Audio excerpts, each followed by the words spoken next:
Happy Friday, Wenatchee Valley. Happy Friday, North Central Washington. Wake Up Wenatchee Valley has made it to Friday. We all have. It's Friday, the 13th day of April, 2018. And if you are afraid of Friday the 13th, you are suffering from triskaidekaphobia. You got a phobia, is what you got. It's Friday the 13th. I personally don't believe in any of that nonsense, but if you do, that's cool. No problems with that. Heck, you started your day with us, and that, for me, is a victory in and of itself. You'll notice we have a chair here, but we don't have Steve Hare here. Well, we do have Steve Hare here. We have Hare here. Steve is here. He's in the newsroom. He's gathering news, disseminating news, getting news ready for the newscast tonight. But he's still just a little under the weather. He's got a little touch of laryngitis, so he's not up to actually delivering the news this morning. I'll be taking care of that. Plus, we have sports. Of course, you weather forecast. Today in history, birthdays, the obscure holiday, everybody is entitled to Mike McNally's opinion, and Arch Ecker is patiently standing by in the green room. This is fantastic. It's the middle of April, and Arch is still on my show. That can only mean one thing. The Wenatchee Wild are still playing hockey. And not only are they still playing hockey, they have, as you well know by now, they have advanced to the BCHL Championship Series for the Fred Page Cup. They will take on the Prince George Spruce Kings tonight and tomorrow at the Town Toyota Center. We will preview that series with Arch and talk all things Wild hockey coming up here in just about a half an hour. It is Friday, and you know what that means. We promise you a 5-star show or double your television viewing pleasure back. Let's get going. Let's take you around North Central Washington and the Wenatchee Valley with our Valley View cameras. As always, we begin with the valley itself from the cross camera. Pretty much the same angle we showed you yesterday. You'll notice the clouds. And yeah, here we go again. The weather forecast is the same as we've had really all week long. It's just a parade of storms. Normally everybody loves a parade, but not this. Not big storms, not heavy storms. Mountains are going to get some snow. We're going to get a little bit of rain. It's just going to be cloudy and cool and breezy, and it just, if you're looking for a stretch of sunny and mild weather, it's simply not going to happen, at least for another 7, maybe even 10 days. Even the long-term forecast doesn't look particularly spring-like. So, well, it looks spring-like, but I could use a little sunshine. So there's the Wenatchee Valley joining us here on this Friday. Camera 2, let's see what Uriah has chosen. By the way, Uriah is producing today. Cat has a 4-day weekend, so Tall Man in Blue Hat will be pushing the buttons. That is the Waterville camera pointed down towards the Wenatchee Valley. So Wenatchee Valley on your far left.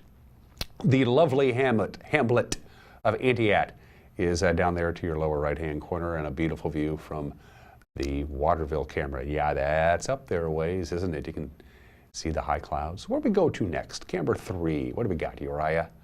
We have nope, is that Union Valley? I believe that's Union Valley, pointed up the Lake Chelan area. You can see Wapato Point. You can see the hills in and around the beautiful Chelan area. So that is Union Valley. Chelan, for those of you unfamiliar, as you look at this, would be way off to the left. That's pointed quite a ways up the Lake Chelan area. Finally, camera 4. We wrap up our tour with Bear Mountain. Speaking of Lake Chelan, that's Bear Mountain, again pointing up lake to the Stehekin area, Holden Village, and what have you. I'm not 100% sure, but I think on the lower left-hand corner, or at least on the left-hand side, I think you can see the state park. I'm not 100% sure, where the Navarre Coulee dumps off at the lake. So good morning, Lake Chelan, and thanks for joining us here on this Wake Up Wenatchee Valley Friday edition. And let's get back to work, shall we? The weather forecast from the National Weather Service looks like this. That's my facial expression. Again, I'd love to see a nice sunny stretch of weather. It's simply not happening. Rain in the valley floor, snow in the mountains, not a lot of rain. We just have it's just the atmosphere is so unsettled that nothing can really establish itself. That's really what we're dealing with. Lots of clouds today, very little chance of rain. We should be dry. High of about 58. Cloudy tonight. Eventually, the clouds will thin out a little bit, so by the time you get up Saturday morning, it'll be partly cloudy skies, 43 for the overnight low. Saturday, slight chance of showers, mostly in the afternoon. Lots of clouds to go along with it, and a high of about 60. Not expecting a great deal of rain on Saturday. Chance of rain goes up to 50% on Saturday night. Overnight low 42. Best chance of measurable rain Sunday afternoon. Quite a bit of rain As a matter of fact, mid-morning to mid-afternoon on Sunday could get considerable rain. As a matter of fact, again, your timetable for Sunday, if you have outside plans, mid-morning, 9:30-ish, till about 1:30 to 2 o'clock in the afternoon on Sunday is your best chance of measurable rain, and even some scattered showers after 2 o'clock is a distinct possibility. Clouds remain with us on Monday. We catch a quick little break on Tuesday before another weather system pays us a visit on Wednesday, and then we go back to sunny on Thursday. So there's no real continuing period of sunny weather, just kind of what you see there. By the way, all those afternoon high temperatures, every one of them are below normal. In fact, it's the entire month of April. Spilling back into late March, the temperatures have been below normal. Let's take you up to the mountain passes. I really don't want to do mountain pass reports at this time of the year, but conditions warrant it, so we're going to do it. Right now it's snowing on I-90, and there is a traction tire advisory posted on I-90 right now. Now the snow is going to taper off today for Snoqualmie Pass, but not the case for Stevens Pass. Let's take you to Stevens. They also have a traction tire advisory. Look at that. It's coming down pretty good on Stevens. And Stevens is going to get 4 to 8 inches of snow today. Stevens Pass, 4 to 8 inches of snow today. Let's take you to Blewett Pass. I think Blewett's okay. I don't think we have any problems at all. Nope, they're fine. They're bare and wet. No advisories, no restrictions on Blewett. So the big story this weekend in the mountain passes is going to be snow, quite a bit of snow on Stevens Pass, and quite a bit of rain is expected on I-90. Here are your snow totals for Stevens Pass. For today, 4 to 8 inches of snow possible. Most of this right at the summit. You get to about 3,500 feet, you're going to get rain and not snow, but it's that last 500 feet where that rain switches over to snow. Tonight, an additional 3 to 7 inches of snow possible on Stevens Pass. All of this is Stevens, I'm telling you about. 3 to 5 inches of snow possible Saturday. An additional 3 to 5 inches of snow possible Saturday night. Sunday, a couple of inches. Sunday night, a couple of inches. So by the time you get up Monday morning, the mountain passes, certainly Stevens, could get 20 inches of snow possible on Stevens Pass. By the way, they were thinking considerable snowfall at times over the weekend on I-90. They've backed off that. Snoqualmie Pass is going to be below the snow level. So if you're taking I-90 this weekend, you're going to be dealing with some heavy rainfall at times. So quick heads up right now. Traction tires are advised on Snoqualmie. That's going to go away here shortly. But I think we're going to have some traction tire advisories and maybe even some avalanche control work all weekend long on Stevens. You were forewarned. It is just about 8 minutes after the hour on this Friday edition of Wake Up Wenatchee Valley. We got the news for you, and I will be doing the honors in 1 minute. Wake Up Wenatchee Valley live this morning from Studio 42 in downtown Wenatchee on the NCW Life channel.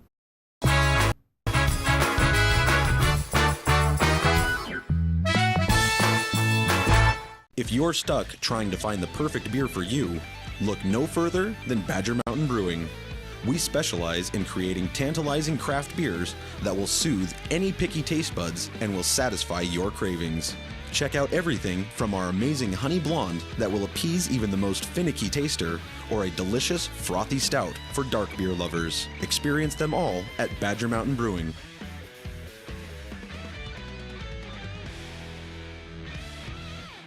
Hello, Wenatchee Valley. Christian Shainman here with Bay Equity Home Loans. Let us make your dream of home ownership a reality. We're here to guide you through the loan process every step of the way.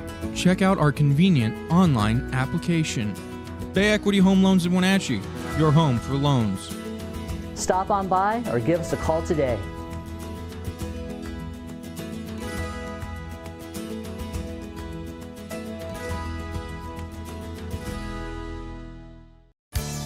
And now it's time for your local news update with Steve Hare. It is 9 minutes after the hour on this Friday edition of Wake Up Wenatchee Valley. Dan Kuntz filling in for Steve Hare. And here is your news. An assault over an electronic smoking device, or what's commonly known as an e-cigarette. This happened Tuesday at Washington Park in Wenatchee, has police officers searching for a suspect. Captain Edgar Reinfeld of the Wenatchee Police Department explained what happened. About 9 o'clock in the morning on the 10th of April, a young male from the city here went to sell a vaping device. It was worth a couple $100 after he had posted an ad online. And some folks met him there at Washington Park and ultimately assaulted him and took the vaping pen and damaged his glasses. Through the investigation, we've been unable to identify a suspect, except to say it's another 18 to 19-year-old male who's believed to be from this area, and we're still trying to identify a suspect through an associate girlfriend or female friend of that suspect. suspect. Additionally, there is a real question as to who owns the vaping pen in the beginning and who it should be sold to or by, so this one's still open. There is no threat to the community in any way, as this is believed to be an isolated incident, basically fighting over the ownership of this device that, again, is worth a couple $100. Vape pens are electronic smoking devices that burn oil instead of tobacco, and they are a popular alternative to cigarettes. Well, police in the Moses Lake area say they're keeping an eye out on distracted drivers over the next couple of weeks. Moses Lake Police Department, they're running extra patrols for distracted drivers who may be on their phones on the roadway. Accidents caused by phone use while driving are significantly more expensive, according to police, and tickets for a first-time offender run you $136. Cell phone use is highest among drivers ages 16 to 24. The distracted driving law took effect in Washington state in January. That means cell phones banned, tablets, laptops, other electronics. You can't use them while you drive. And according to the law, behavior such as grooming, smoking, eating, or reading could result in a $99 ticket if the driver is pulled over for another offense. Washington State Patrol Trooper Brian Moore says distracted driving is a leading cause of death on Washington's highways. What this new law does is actually prevents you from holding that in your hands at all. It needs to be mounted in the window, in a cup holder, but this law actually prevents you from holding those. Under the old law, the violations weren't reported to your insurance company. Under this law, they are reported to your insurance companies. Right now, distracted driving is a leading cause of teen fatalities across the nation. It's a leading cause of fatalities even in Washington State. Washington State has seen a 30% increase in traffic fatalities from distracted driving. So this law helps law enforcement enforce that a little bit more. In other news, Representative Dan Newhouse spoke on the House floor yesterday in support of a balanced budget constitutional amendment. Newhouse was a co-sponsor. The legislation was not approved by the House. By the way, it fell short of the two-thirds majority that's required. On his speech on the House floor yesterday, Newhouse said, and I'm quoting, "In order for Congress to consistently make the tough decisions necessary to control spending, elected representatives need the external pressure of a balanced budget requirement." 3 minutes. The gentleman from Washington is recognized for 3 minutes. Thank you, Mr. Speaker, and I want to thank the good gentleman from Virginia for yielding me some time today. I rise in strong support of the balanced budget amendment offered by my friend and colleague, Congressman Goodlatte. Reining in the federal debt is not a partisan issue. In fact, the majority of Americans are united in consistently supporting a requirement to balance the federal budget. Our national debt has surpassed a record $22 trillion. You've heard that several times today. That's more than $64,000 for every man, woman, and child in this country.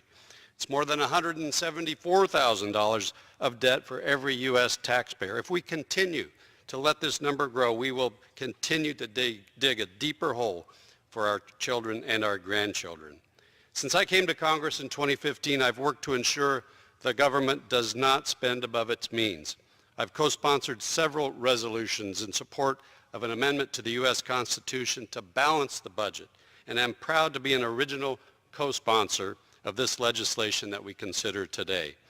In the 114th Congress, my colleagues and I offered an amendment to the Debt Management and Fiscal Responsibility Act requiring the Secretary of the Treasury to appear before Congress and submit a report with solutions to control the national debt before raising the debt ceiling. I have also consistently voiced my strong concerns with fiscally irresponsible spending packages, as I did earlier this year with the deal to bust our budget caps and send our nation further into debt. Mr. Speaker, we are on a high-speed train heading towards a very large fiscal cliff, and soon it may be too late to slow this train down. This insurmountable debt threatens our nation's economic and national security, as well as future generations. The people of this country and of Washington State's 4th Congressional District demand better and expect their representatives to promote fiscal responsibility. Over 20 years ago, when the federal deficit was at $5 trillion, a balanced budget amendment failed by a single vote in the U.S. Senate. It's time to put a stop to the federal government's out-of-control spending and use our authority in Congress to prioritize spending. This balanced budget amendment to the U.S. Constitution is a great step in the right direction. Thank you, Mr. Speaker, and I yield back the balance of my time. The bill would mandate Congress not spend more money than it receives in revenue. The amendment would also require a true majority in both the House and the Senate to pass a tax increase and a 3/5 majority to raise the debt limit. Well, an iconic springtime trail in the Meadow is being considered for adoption by the U.S. Forest Service. It's the Buck Mountain Trail. Bikers and horseback riders and trail runners love it. They say it's a great experience, incredible views, lots of wildflowers, but it's actually not considered a National Forest System trail. That could change as the Forest Service is seeking input on a proposal that adopts and makes improvements to the trail. It's just north of Winthrop. The trail improvements would increase sustainability and minimize impacts of visitor use, according to the Forest Service. Specifically, 5 miles of trail work to reconstruct a portion of an old horse trail is proposed, with work slated for this summer. If approved, comments will be accepted until May 2nd. Well, construction on Red Apple Road will begin this Monday, April 16th. The city of Wenatchee will be constructing new curbs, sidewalks, a water main, lighting, pavement improvements on Red Apple Road between Miller Street and Okanagan Avenue. A mini roundabout will also be constructed at the intersection of Red Apple Road and Miller Street. This project will also upgrade pedestrian and bicycle facilities along a route that serves Central Washington Hospital, Lincoln Elementary, and of course Wenatchee High School. Red Apple Road will be closed from Miller to Okanagan Avenue beginning Monday. And most of the summer, detours will be in place around the project, as well as detours to the emergency department of Central Washington Hospital. Central Washington University is in the news. Starting next fall, CWU becomes the first higher education institution in Washington to offer a computer science teaching endorsement in more than 20 years. As part of its new science, technology, engineering, and math teaching program, the endorsement allows undergraduates to earn both their teaching certificate and their bachelor's degree in computer science at the same time. It opens expanded career choices to them even beyond classroom teaching. There are people who are in industry who are trainers. So learning how to plan and deliver a presentation and assess if you were successful and if your audience actually learned or understood what you did could actually be useful to someone who is a developer in customer support or even sales. That's Central Washington University Professor Ian Lovero from the Department of Curriculum, Supervision, and Educational Leadership, who also says the goal of the program is to help quickly fill the need for more highly trained computer science teachers. For the last 20 years, we've been hearing from industry that they want high school graduates to be more tech savvy. And one of the ways to do that is to have teachers who are tech savvy. But unless you have a teacher who's actually trained both in the computer science and pedagogy, the art and science of teaching, it's difficult to fill that gap. Lovera also says the new program will offer more computer science education options in state classrooms. And one more item of business to get to. We note the passing of a local Wenatchee Valley legend. Emily Joan Shelton Mason passed away last Saturday. She was 96 years old. Mason, a prominent member of the area's theatrical community, became nationally known for her work. She founded the Wenatchee Civic Ballet back in 1951, helped produce several performances, including The Nutcracker, a public celebration of the life of Joan Shelton Mason. Will be at the Numerica Performing Arts Center on Sunday, April 22nd from 2 to 4. Condolences to the family. 18 minutes after the hour. Don't forget the news with Grant Olson will come your way tonight at 5 o'clock, 6 o'clock, and 10 o'clock. 5 o'clock, 6 o'clock, and 10 o'clock. Grant Olson will have your news. Eric Grandstrom will have your sports. Speaking of sports, don't forget we have live soccer tonight as the Eastmont Wildcats host the Moses Lake Chiefs at Wildcat Stadium. We'll take to the air for that at 7 o'clock. So the news with Grant Olson at 5 o'clock, 6 o'clock, 10 o'clock. Plus it's available on demand late in the afternoon. Just go to our website at ncwlife.com and you'll see the newscast right there, and you can watch it at your convenience when you feel like it. And the website's a great way for you to get a hold of us. If you go to our website, you'll see the tab at the top that says Contact Us, and from that point, you get two options. You can simply contact us, send us off a quick little note, we'll get it, or you can actually submit a news tip. That option is available to you as well. Or if you just want to pick up the telephone and give us a call, phone number is listed there at the bottom of your screen. You can email us, news@ncwlife.com. You can go to our Facebook page and message us. Whatever it takes for you to get a hold of us, we love to hear from you, our viewers. But the best bet, ncwlife.com. It's a cool website. You'll be there for a while. We like it. 20 minutes after the hour. It is 38 degrees and overcast skies. It's going to be cloudy with some light rain pretty much off and on throughout the course of the weekend. Temperatures below normal. Best chance of measurable rain mid-Sunday morning to mid-Sunday afternoon. Just wanted to give you a heads up on that. Oh, and one more other thing before we take a quick commercial break. Last 2 days of operations for Mission Ridge is this Saturday and this Sunday. So your last 2 days to ski at Mission Ridge will be this Saturday and Sunday before they lock her down for the season. All right, let's take a quick break. When we come back, lots of sports to get to, plus the obscure holiday, plus today in history, plus birthdays, plus everyone is entitled to Mike Ignati's opinion, plus our checker. It's one of those days we got a 5-pound show and a 4-pound bag, but we'll do our best. You're watching Wake Up Wenatchee Valley on the NCW Life channel.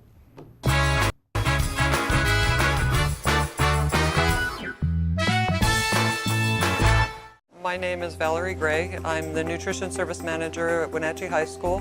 If the bond passes, it would mean that we would be capable of serving many more students in a more timely manner.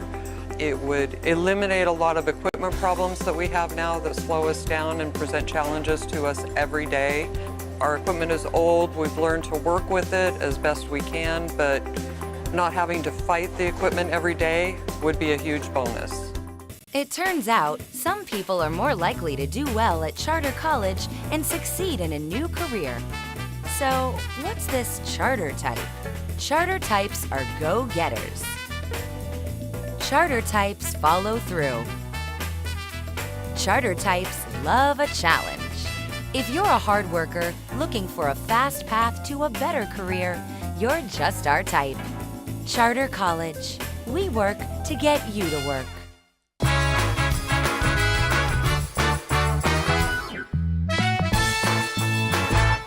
Now we're back on Wake Up Wenatchee Valley for this Friday the 13th. I am Dan Kuntz. Let's do this. The Fred Page Memorial Cup, the finals begins tonight, game 1 at the Town Toyota Center. The Wenatchee Wild play host to the Prince George Spruce Kings. The two teams, of course, are in opposite divisions, so they only played twice this year, and they split the season. The home teams winning both games. Wenatchee won back on Memorial Day. A big crowd. It was not Memorial Day, I'm sorry, it was Veterans Day. Over 3,000 at the Town Toyota Center. Watched this game back on November 11th. We got a highlights. Our checker with the call here from back on November 11th. Controlled by Morton on the right wing boards. He sends it down low. Weatherby shot. Score!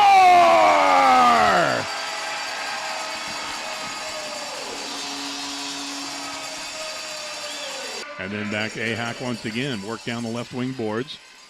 Galambus with some pressure on him, but it's going to come back to the left point. Ahak shot.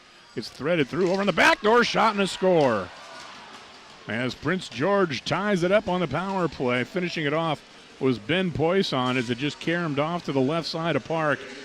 Eventually scored in the last moment. Shot and a score there. Kazi, after the face-off win, just ripped it right through a screen, and Park just didn't quite see it, I guess. Back across, Iannone in, shot, pad save, spongy rebound, guided back from Wozniak to Modry. Shot, score! Sam Morton may have redirected that as Modry took the shot from the left point. Even strength goal for the Wild. He's on the backhand down the left side, stops, hits the brakes, sharply up top for Vanderbeck. Vanderbeck shot through traffic and he scores! Weatherby may have redirected that. The shot from the left point. Vanderbeck's going to lead the parade. But the Wild strike quickly. 2 goals here in this second period, and they now lead it 3-2. Wild gets some fresh legs out on the ice. Tipped into the zone. Modry's there. Modry backhands it off the wall. Not enough to clear. Vanderbeck does get it out to center. Mans picks it up, sends it over on the right side. 6 seconds left. Force wide to the end boards. Tied up back behind the net. There's Weatherby. He'll feather it up the near wall, and that brings us to the horn as the Wenatchee Wild pick up the win. And they snap the Prince George win streak at 3. The Wild pick up the victory here tonight. Again, that was back on November 11th. A few weeks later, up in Prince George at the Rolling Mix Concrete Arena, Prince George returned the favor. They edged the Wild then 4-3. Huge series, great series. The winner will be the champion of the BCHL. We'll have Art Checker, of course, in studio just a little bit later on to preview this series. All right, the Les Schwab Prep scoreboard from yesterday. It looks like this. Nothing. Yeah, there was only one game scheduled. That was Cascade and Warden, and that was postponed because of the weather. That was in baseball. In softball, Cascade continued its dominance in the Caribou Trail League with a 10-0 shutout of Kashmir. Les Schwab Prep scoreboard, boys soccer from Thursday. Chelan came from behind to beat Cascade 2-1, and Kashmir doubled up on Okanagan. The final there was 4-2. Les Schwab Prep scoreboard, tennis. Eastmont traveled down to Yakima to take on Eisenhower. They were swept by the cadets. The boys fell 4-3, and the girls getting blanked 7-0. In the wind in Chelan yesterday, the Cascade boys were able to sink enough putts to beat the Goats, the final 372 to 427, getting to a very full prep schedule over the weekend. We'll start with baseball. Today, Waterville-Mansfield will play 2 at Orville. First pitch at 3:30 for game number 1. Kashmir will host New Sac Valley. That's just one game, single game, 4:30 first pitch there. Wenatchee travels to Eisenhower for a twin bill, see if they can lengthen their lead. In the Columbia Basin Big 9, that's a doubleheader. First pitch for game 1 down at 3 o'clock in beautiful Yakima, the gateway to Wapato. On Saturday, Kashmir travels to Omak for a doubleheader at 10 o'clock. Chelan will host New Sac Valley in the first of 2 games at 11. Manson will travel to Liberty Bell tomorrow, also a doubleheader, first game at 11 a.m. Prep softball for tomorrow. We told you there was a lot going on. Orville hosts Waterville-Mansfield for 2. Game 1 begins at 3:30. Kashmir's at Omak for 2, also at 3:30. Wenatchee will host Eisenhower for a doubleheader beginning at 4 o'clock today. Turning to Saturday, it's Manson girls playing 2 at Liberty Bell. Cascade will host Chelan for a twin bill. That starts at 11 a.m. And high school soccer for the weekend. Wenatchee will try to get back on the winning track. They are down in West Valley to take on the Rams.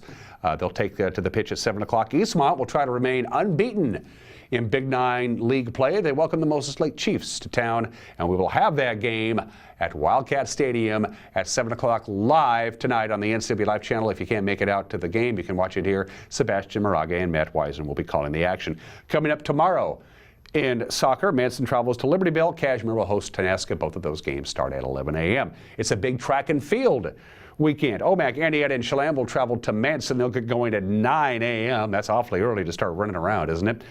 48 teams from throughout the state, including both Wenatchee and Eastmont, will gather at Edgar Brown Stadium. It is the Pasco Invite. It's one of the top track meets in the nation. That begins tomorrow at 9:30. There's also some tennis today and tomorrow. Wenatchee is at Pasco today and tomorrow, while Eastmont's at Cascade today at 4. Tomorrow, Kashmir will host Omak, and Cascade is at Connell. They'll start playing tennis at 11 a.m. Other things going on this weekend. Men's League Softball kicks off their season. Big tournament at Walla Walla Point Park. That's tomorrow and Sunday. Weather permitting, they're supposed to be racing up at the Wenatchee Valley Super Oval, the North Valley Mechanical Spring Sizzler. The heats get going at about 4:30. Hopefully the rain will not be affecting there. If you're up for some horsing around, Eric wrote this script. Appalachia is the place today through Sunday. The Washington Reining Horse Association show. It's a big, and don't forget the MS Walk is tomorrow at 1 o'clock at Walla Walla Point Park. And finally, an auction to benefit the Wenatchee High School Athletic Department will start at 6:30 at Smith Gymnasium on the campus of WVC. That's sports at 28 minutes after the hour on this 13th day of April. It's time for the obscure holiday of the day today. I'm not going to do Friday the 13th. We all know it's Friday the 13th. We'll just 86 that and move right to Scrabble Day. Yes, there you go. Happy National Scrabble Day. Scrabble was patented on this date by Alfred Mosier Butts in 1938. It's one of the most popular board games in the world. How do you celebrate Scrabble Day? You play Scrabble. Scrabble is sold in 121 countries, is available in 29 languages. Approximately 150 million sets of Scrabble have been sold worldwide. Half of British households have a Scrabble set, and there are over 4,000 Scrabble clubs all over the world. Happy Scrabble Day today. 29 minutes after the hour, we transition to Today in History. There's 3 items I think you'll like. Today is the 75th anniversary of the dedication of the Jefferson Memorial. The Jefferson Memorial was dedicated on April 13th, 1943, which was the 200th anniversary of the birth of Thomas Jefferson. I don't know why that's there. That's the Metropolitan Museum of Art. By the way, the bronze statue that's in the middle of the Jefferson Memorial, it wasn't there when they dedicated it. They didn't get that put in until 4 years later. The Jefferson Memorial is 75 years old today. 48 years ago today, April 13th, 1970, Houston, we have a problem. Yeah, on an oxygen tank aboard Apollo 13 explodes. It put the crew, of course, in great danger. They darn near died. Major damage to the spacecraft while en route to the moon. They fixed it. They turned around. They got back safely. But for the people of the United States of America, that 3.5 days after the events of April 13th, 1970 were rather tense. As you might imagine, that whole drama started on this date 48 years ago today. Thomas Jefferson's a lot on this show today. Let's go back to TJ. April 13th, 1976. There you go. The United States Treasury reintroduces the $2 bill as part of the Federal Reserve note. There you go. Thomas Jefferson's 233rd birthday happened to be that date. As part of the United States bicentennial celebration, they decided to bring back the $2 bill with Thomas Jefferson's portrait on it, and that happened on this date back in 1976. Let's do birthdays. Gee, it's Thomas Jefferson's birthday today. Yeah, there he is, Thomas Jefferson, good old TJ, born in this state in 1743, lived a long time. Like most of the founding fathers, they lived an extraordinarily long time for the 18th century. He passed away July 4th, Independence Day, 1826, on the same day as John Adams, at the age of 83, American lawyer, the second vice president, the third president of the United States. He wrote the Declaration of Independence. Not a bad little thing to be remembered by. Fun facts about Thomas Jefferson. He invented dozens of gadgets, but he never patented any of them because he wanted the American people to have free use of his inventions. He probably wishes he had, because he also ran into money trouble. 22 of Thomas Jefferson's slaves were among the thousands of slaves who joined the British forces during the Revolutionary War in hopes of winning their freedom. Thomas Jefferson knew how to read Greek, Italian, French, Spanish, and German. That's pretty impressive. And after Thomas Jefferson's presidency, he was constantly in danger of bankruptcy. He almost lost Monticello, his estate, a couple of times to his creditors. Even after he sold his personal library to the Library of Congress, it still didn't end his money woes. And then, of course, he eventually founded the University of Virginia. Thomas Jefferson, born in the state in 1743. Butch Cassidy, the American criminal, was born in this state in 1866. We think he passed away in 1809 at the age of 47. Was he really shot to death with the Sundance Kid in Bolivia in November of 1809 or early 19? We don't really know. They think he did. There's always been that rumor. Basically, Butch Cassidy's sister said they faked the whole thing. He got somebody else to identify his body so he could come clean and live a long life. Most experts agree he probably did die in that famous shootout. Butch Cassidy, one of the most charming American outlaws of all time, born in this date in 1866. Don Adams was born in this date back in 1923. We all remember him as Maxwell Smart, aged 86. On the show Get Smart, he wrote a lot of the episodes, directed some, and he won 3 consecutive Emmy Awards for his portrayal of Maxwell Smart. Don Adams, born in the state of 1923, passed away 12 years ago at the age of 82.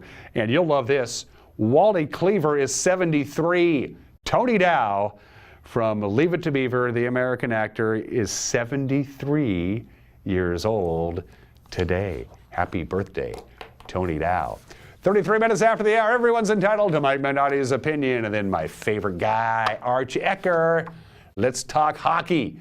Arch, live in studio. When we come back, you're watching Wake Up Wenatchee Valley, live this morning from Studio 9 in downtown Wenatchee on the NCW Live channel.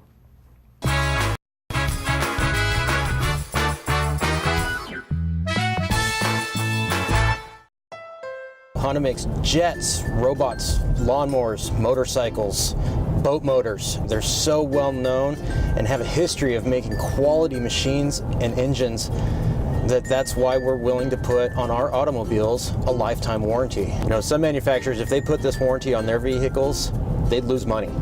Not with Honda. If you're betting against a Honda, you're a bad gambler. They're really well known for winning. My name is David Gonzalez, and I'm a product specialist at Apple Valley Honda. If you are looking for dependable car service and repair, visit the good guys at Quick Lube and Tune. They've been keeping cars and trucks in the Wenatchee Valley running smooth for 35 years. Quick Lube and Tune is your hometown shop for a 10-minute oil change, complete tune-ups, alignments, brakes, mufflers, air conditioning service, and more. Get more life out of your vehicle by bringing it to the local guys you can trust at Quick Lube and Tune on South Wenatchee Avenue.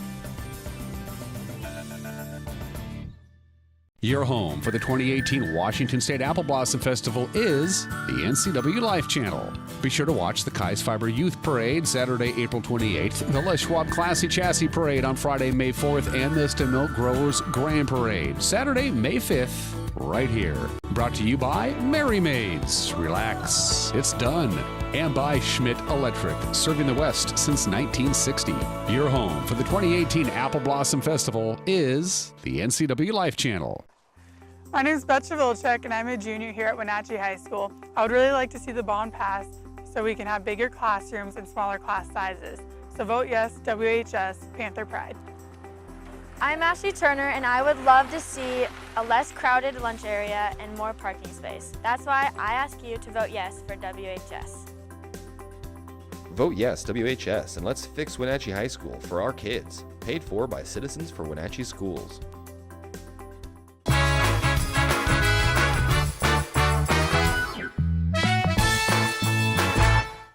Hey, this is Mike Mad Dog McNaughty, and everybody is entitled to my opinion. Now, one of the many suggestions being kicked around to deter school shootings is improved mental health services. Well, I agree with the concept that better identification of potential shooting perpetrators and the application of directed and subjective services to these individuals is definitely a step in the right direction. However, as with all suggestions to deter school shootings, better mental health services, it's a limited answer, as mental health counseling is only effective if the individual receiving the counseling wants to be helped. You know, that old joke comes to mind.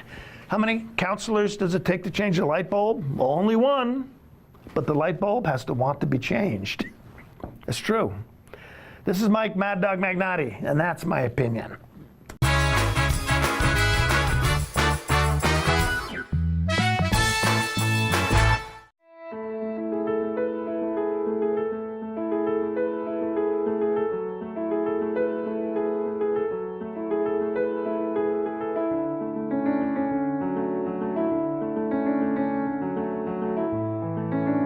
We're here to celebrate every season with award-winning dining, full-service spa, and 170 waterfront guest rooms.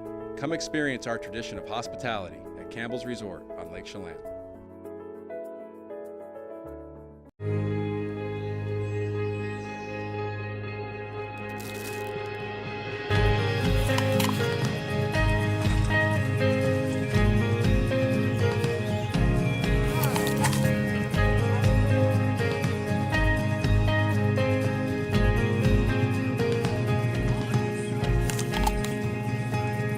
We know crunch.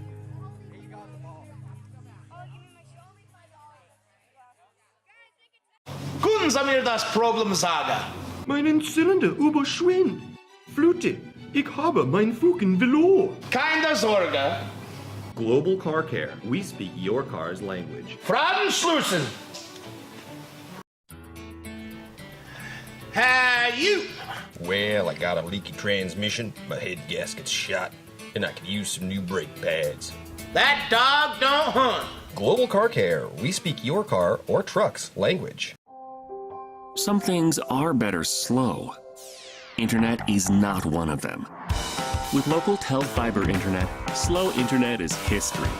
Play movies and videos instantly in HD quality, video chat without interruption, download music or photos in seconds, and dominate in gaming with virtually no lag time, no matter how many devices are online.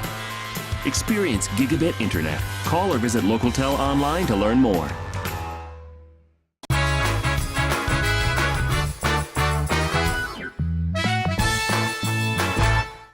We are back on this Friday edition of Wake Up Wenatchee Valley. The place to be tonight and Saturday night is the Town Toyota Center. It has come down to this. The BCHL Championship Series has arrived, and wouldn't you know it, the Wenatchee Wild punched their ticket as the champions of the Interior Division. You are correct. And the champions of the Coastal Division are the Prince George Spruce Kings, and these two teams will start doing that tonight at 7:05. Arch Ecker is back. How are you? I tell you what, I am fired up. That's how I am. We got a lot to talk about, a lot to touch on, but I want to start out with the events of last Friday night, Humboldt.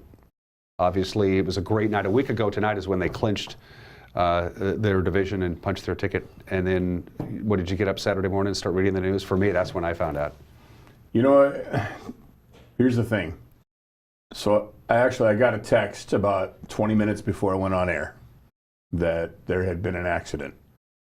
I knew that early reports were basically just that it wasn't good, that it was probably more serious than just a fender bender kind of thing. And I, so I knew what was going on to an extent, but you know how it is when you have events like that and then reports start coming in and some of them are exaggerated, some of them are less than reliable. So you don't really know, but at the same time, so here I am calling a potential series clinching game. Mm-hmm. And that's where my focus needed to be, other than I'm getting an occasional text from people that are saying, have you heard, and this and that. So I'm getting these nuggets on the side and being aware of that while trying to convey the excitement of what's happening in the building.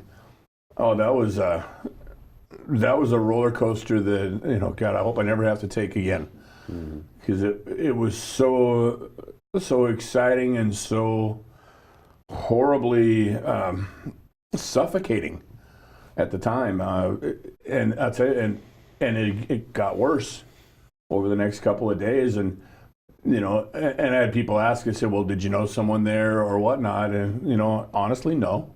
Mm-hmm. But you didn't have to. I mean, you think about it. There's a lot of people, and yourself included. Now, you're not a hockey guy. You watch games on TV, and you know people that, people that work in the business. I don't consider myself part of the hockey community, right. But I certainly follow the Wild, and that's... But you're a human being, and you can look at it and say, wow, and feel the depth. Okay, a good example might be, had it been a lacrosse team. So I don't really follow lacrosse, but I would still have at least an understanding of it. But this is a junior hockey team in a league that is a parallel to what the Wenatchee Wild are. And these guys are the same age group. Ultimately, the Humboldt Broncos play in the SJHL, and they're competing for the same Royal Bank Cup that the Wild are eventually trying to get to. The Saskatchewan Junior Hockey League? Yeah. Okay. So when you talk about, are they the same league or whatnot, in a sense, the parent league is called the Canadian Junior Hockey League, which is it's an umbrella that encompasses all 10 leagues across Canada, and they're one of them. So in that respect, we're in the same infrastructure, I suppose you could say. But it was just a horrible. I flip on the TV, and I didn't even put on the TV for a day or so, and then I try to go, well, I'm going to see the NHL, let me see what's happening. I put it on. NHL's doing a tribute, and they got the cameras down there at the Humboldt rink, and oh my God, I watched it for like 2 minutes, and I'm choked up, and I couldn't even take it. I had to just turn it off because it was like, I can't even get my arms around it. And still, it's difficult to comprehend. I mean, the sticks out for Humboldt. I mean, that's someone started that. They put their stick out and said, in case the boys need it. Oh man, I know you did. Yeah, and you know what? They're still out there. I've left them out. I'm gonna leave them out all week. They clinched. The Wild did. They clinched their ticket. They punched their ticket to the Fred Page Cup a week ago Friday. My guess is they had probably Saturday and Sunday off just to rest up. But when the team got together again after what happened Friday night with the incredible high of being their division champion and moving on to the championship, and then finding out what happened up in Saskatchewan, what was the mood of the team when they gathered together again for the first time after Friday night? You know what? I'll be honest with you. I wasn't in the room. I wasn't there. I can tell you this: when you put a room together with with 20 plus guys, you're going to get the gamut of reactions, and there's some guys that are going to deal with it better than others, but there's no doubt that it absolutely affects everyone. I mean, from the staff through everyone. I've been in contact with a lot of players that I've worked with over the years, guys that I've ridden the bus with, 20 years ago. that are sending me a text, if, say, hey, remember riding Old Smoky together? And yeah, I mean, and it's tough. I mean, coaches that I've worked with in the past, have talked with them over the last week. So yeah, and our players, it's the same thing. They're all dealing with it in their own separate ways, and they all understand. I think they're mature young men. I mean, they're young men, and you and I both walked that path. We were young men once. That was a long true time enough. ago. But they're finding their way, and they're fortunate to have a good, solid support system around them. And by that, between the strength of the Billet family program that we have here, so many of them live in such solid homes that have the support of the family structure.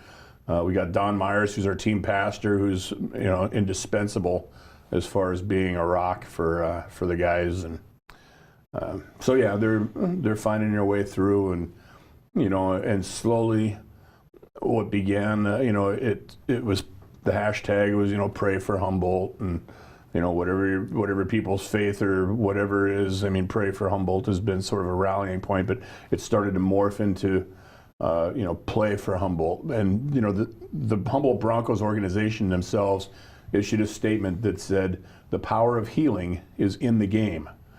And with that, the Saskatchewan League took that and used it as part of their decision to go ahead and resume the season, which was kind of up in the air just a few days ago. And so, playing the game was where the healing lies. And so that's kind of what everybody's starting to rally around and say, let's celebrate their existence and their memory, and do it by way of playing the game that they all loved. One more item of business on the Sunbelt thing before we get to the topic at hand. Special any kind of ceremony tonight before the game, maybe a moment of silence. I know there's a fundraiser going on as well, right? Yeah. The Wenatchee Amateur Hockey Association has sort of stepped up and taken the lead on that, which we're very grateful for Nate Roberts and that organization for all they do, and it's been a wonderful coexistence relationship between us and them for years. But what they're doing, the 50-50 in Chuckapuck, which is a fundraiser that we do every home game anyway for various organizations. My favorite promotion. Town. Yeah, right? Yeah. Well, your second favorite promotion besides the beer night. Chug-a-puck. Named after you. Thank you. But yeah, the fundraiser will go directly to help with that fundraising effort in Humboldt, and so we appreciate that. And there will also be a pregame ceremony, and it's one that's actually been coordinated through the league. And so what will happen on the ice tonight, there will be we're going to do 16 seconds of silence in honor of the 16 that have passed, and with that there'll be a reading. The players are going to ring around center ice, and when the series moves to Prince George on Monday night, they'll have the opportunity to do the same thing, so that their fans and their building can have that same opportunity to memorialize and tribute as well. And then we drop the puck and we start playing hockey. And then stuff starts to get really real. Now these two teams, if you don't remember, they were in the same division last year, so they're fairly familiar with each other. And I believe there's 7 players on each roster that played each other in last year's playoff series. They played each other in playoffs last year, but just in a different kind of scenario. Round.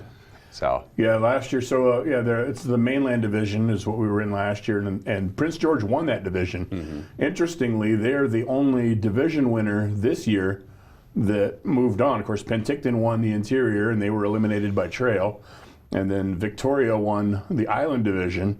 They got bounced by Powell River, who ultimately got bounced by Prince George. So they're the only #1 seed to have moved on, and now we'll play against them. Although the reason we have home ice advantage and the reason the season is, or the playoff series is starting in Wenatchee, is because the Wild had a better record than Prince George in the regular season. So that's why we have the opportunity to open here, which is huge. As you know, I mean, we're 8-0 in this building here. And, and Prince George has never won here in 11 games since we merged into the BCHL. So, They gave us a tough one last November 11th. Well, you know what, they have, and then as you noted earlier, we went back up there shortly after. I mean, it was a tough go, but it was we were winning that game, and then they ended up scored a couple goals late and ended up winning the game. I think it was 4-3. But that particular trip, we had to leave. We left on Thursday, went up to Merritt, played in Merritt on Friday night, stayed in Merritt, and then got up Saturday morning and, went up another 8 hours or so. And so you're getting off an 8-hour bus ride and then hopping right off and walking into the rink and playing. And again, it was a pretty good battle. Like I said, we were up 3-1 and we just ended up running out of legs at the end. But it's okay. You know what? This time of year, all of that doesn't matter. Yep. I mean, we could have won. We could have beat them 10 times in a row. They could have beat us 10 times in a row. Doesn't really make any difference at this point because right now, their last series, they won in 5 games. We won our last series in 5 games. Both teams have had a good week solid of rest and preparation. And those guys came down early. They left on Wednesday around noon from PG and got down in here. So they've settled into their hotel and had a chance to acclimate and shake off their bus legs. So they're fired up. I mean, that organization's been around for 22 years, and this is their first foray into the finals. So you don't think they're fired up? Oh, you're mistaken. I mean, they've had a huge turnout. We talk about home ice advantage and what the fans here in Wenatchee have done. And in Prince George, they are really rallying around that club as well. Now, their building is about half the size of ours, but, I mean, they're packing it. They're getting over 2,000 fans, which is double what they normally get. See that, and that's a market where they've got 2 teams because the Prince George Cougars play in the Western Hockey League along with like Seattle Thunderbirds, Spokane Chiefs, etc. And so the hockey core is sort of divided. You got the ones that like to go to these games, you got the ones that go to these games, and they're loyal to their particular club. And then there's your crossovers that'll go to whichever happens to fit their personal schedule. But I mean, the Spruce Kings they've been winning and they're drawing and the atmosphere in that building, from what I've seen on the games that I've watched on the hockey TV, I mean, they got it going on over there. And hats off to them, because that's a program that could use a little bit of a bump like that to help strengthen themselves. I mean, Trail, we watched what they did. Last year, the times we went to Trail, it was like going to the library. I thought I needed a library card to go to a Trail game. But not this year. I mean, they've really turned a corner, and they've been a lot of fun. And, and it only serves to strengthen the league. You get those kind of programs cooking, and you make them fun for players to go to. You attract a better caliber of player, which in turn makes for a better product, which helps players move on to colleges. And it strengthens the league as a whole. So, the more successes that other teams and our partners in the league can have, all for it. Both teams clinched the previous rounds fairly early. As you mentioned, they've had an entire week of rest. But Prince George has played 4 more playoff games because their first 2 goes through went to the limit. They went 7 games in the first and second round. But does the week off kind of alleviate the fact that they've played 4 more games than we have in the playoffs, or is that simply a wash now? Oh, probably at this point, I would say it's probably a wash. I mean, it may have been more of a factor if these last series went 7 in addition, for either of us. But yeah, I think at this point, there's just so much on the line, and it's such a great culmination of what both clubs have been working for since August when the players reported. That it doesn't really matter. I think both clubs they're ready to shake it all off and wipe the slate clean and say, okay, let's see where we go from here. We're going to show highlights of the game between Wenatchee Wild and Prince George from last November 11th. And while we do so, Arch, give us the rundown on the Prince George Spruce Kings, or style of hockey, what you can expect from the boys as we roll these highlight packages. Talk about Prince George specifically. Give us a little scouting report. Well, there's a little scouting report. Well, and again, as you watch these clips, the Wild, or the teams in the dark jerseys there, that was Veterans Day, so they were wearing the bomber jacket. But for Prince George, this is a team, they're built on defense. And, there's an old adage that says offense sells tickets and defense wins championships. Well, I guess that remains to be seen because, it's push comes to shove, and so we're going to see which side ends up holding out a little bit better. But as far as the offensive side for the Wenatchee, I mean, we got the #1 offense in the league. We scored more goals than anyone in the league. Obviously more goals per game. And in the playoffs as well. And in the playoffs. We've got the league's leading scorer, the league MVP. We've got a lot of things, a lot of strengths in our power play. We have more power play goals than anyone. We have more power play chances than anyone. And the reason of that is just because of the speed that the Wild play with. Speed has always been one of our hallmarks. And when a team plays with speed, a lot of times for opponents, the only chance they have to try to slow you down is to try to hook, hold, grab, clutch, trip, whatever you can do. And because of that, you end up finding yourself in the penalty box more often than not. And so the Wild because of their foot speed, generate more power play chances, and that's why they've had some success in that area. But for Prince George, we talk about their defensive style. Back in I guess it was maybe in the mid-'90s, the New Jersey Devils played what was called, it was just a neutral zone trap, where they just try to really clog you up. They sit back in their defensive zone and they try to win games by 2-1 scores. And they don't try to get into end-to-end track meets. So they were successful doing it. Well, they were, but and it's funny because it depends on who you talk to, because some folks are going to say, well, that's okay. There's other people that are absolutely against it because, one, they say it's like watching paint dry, makes for boring hockey. And it does. And at this level, it's even worse because this level exists for the purpose of helping develop players. Playing a trap style doesn't really develop players. It may help throttle down, some higher end, more prolific offenses like ours. At least on paper, like ours. But that doesn't really do much to grow players. So college scouts will sit there and they may watch those games and go, okay, fine, they're playing the trap, whatever.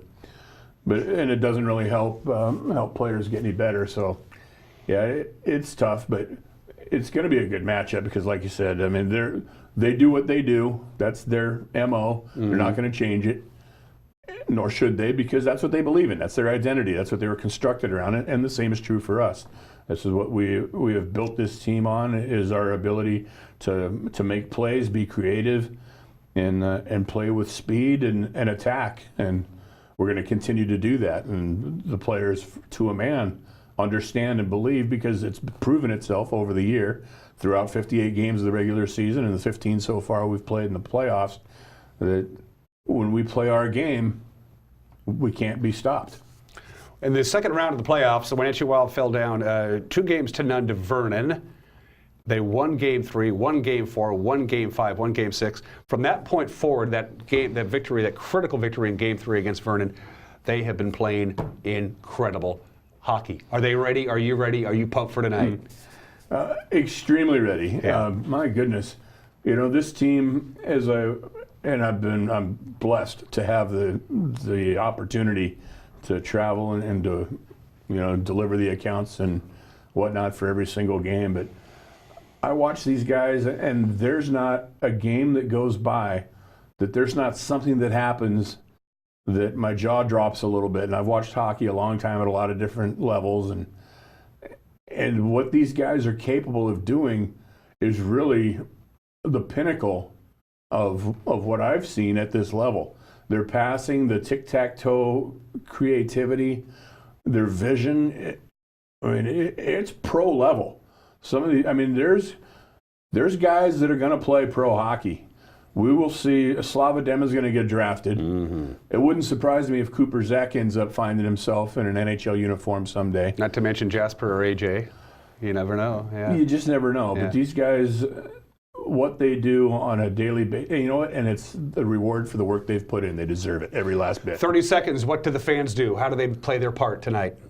Come and be loud, make some noise, support your team, and help the Wild defend the Den. Get your tickets, 888-7825. They're still on sale, but we are starting to fill up. We're getting close, so we're pushing the limit. They say if we sell out, they're going to make me dye my beard blue, so go for it. I dare you. That's worth it right then and there. Go Wild. Arch, I hope to see you next Friday, buddy. Until then, everybody have a great weekend. Bye-bye.